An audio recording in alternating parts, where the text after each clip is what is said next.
Regarde une série, ça peut jouer dans la motivation, d'après moi. Il faut peut-être se regarder dans le miroir. Hein? Comme génération aussi, on va avoir des revendications, j'imagine, hein? Mais on va avoir des faiblesses aussi comme rien, puis il va falloir être honnête avec nous-mêmes aussi. Là. On parlait de financement public, de comment on trouve des solutions au vieillissement de la population.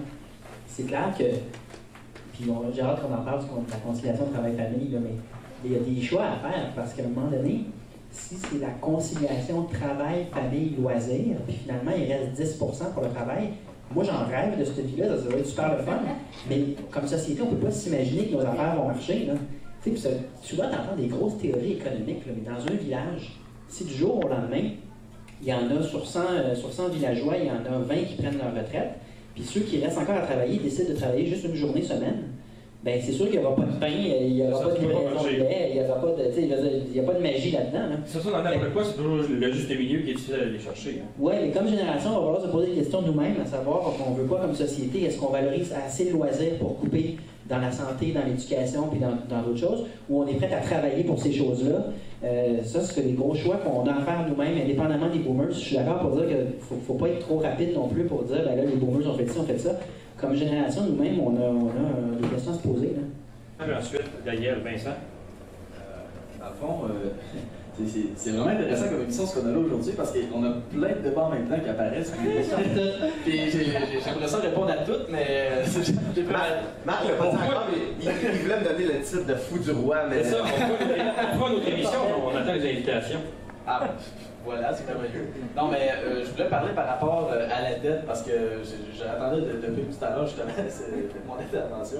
Mais c'était par rapport au fait que, oui, on dit qu'il ne faut pas vivre au-dessus de nos moyens, mais il faut comprendre qu'une dette, malgré le fait que la dette augmente de façon numérale, de façon vraiment objective, il faut comprendre qu'une dette, en quelque sorte, selon le poids par rapport à notre PIB, le poids dans notre économie, ce poids-là, dans les dernières années, s'est vu diminuer.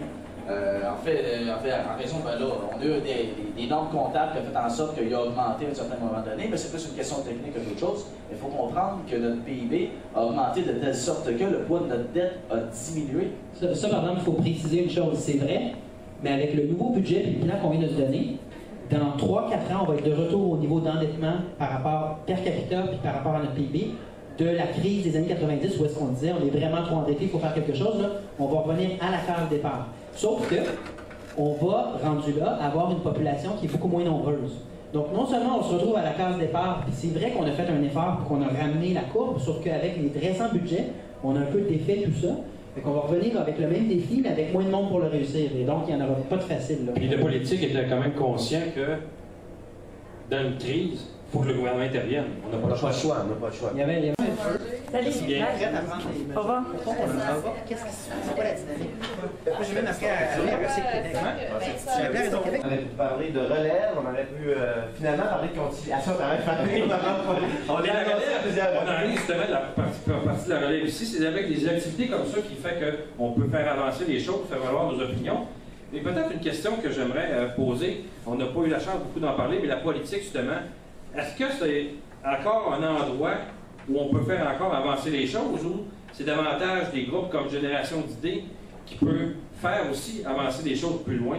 Martin, ça te fait réagir, je le sais. Ah oui, moi, mon idée est bien faite là-dessus. Tant qu'il y aura des lignes de partis, et tant qu'il y aura des partis, il n'y aura pas de liberté en politique. Donc, des organismes comme Génération d'idées sont très importants.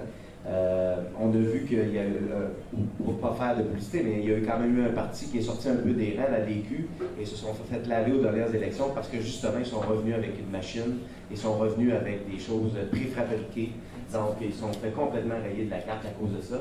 Et d'ailleurs, c'est ce qu'on reçoit cette semaine, quelqu'un de la DQ à notre émission. On va d'en parler davantage. Est-ce que ça vous fait réagir? Est-ce que vous êtes tenté par la politique, ceux qui sont ici autour de nous? Vous avez vu davantage de travail? Karine, vous avez vu davantage de travail au cégep? Non, pas dans ce sens-là. Moi, je connaissais pas Génération d'idées. C'est quelque chose que je trouve super intéressant parce que justement, ça amène une nouvelle vision, une nouvelle peut-être façon de penser ou de dire ce qu'on pense. Au niveau de la politique, je dis pas du tout en riant dans le sens que je fais mon devoir de citoyenne, je m'informe, je vote et tout ça. Mais c'est l'essentiel déjà. Oui, c'est l'essentiel, mais d'un autre côté, on dirait que j'ai perdu la croyance de dire que oui, ça va changer les choses, que dans le fond, oui, je fais mon vote, mais d'un autre côté, je fais comme. C'est pas moi qui va amener ces décisions-là ou c'est pas moi qui va faire changer, mais d'un autre côté, si on propose des choses comme génération d'idées, que là, ça me rejoint plus. Je me dis, oui, ça me donne une liberté d'action qui est plus grande.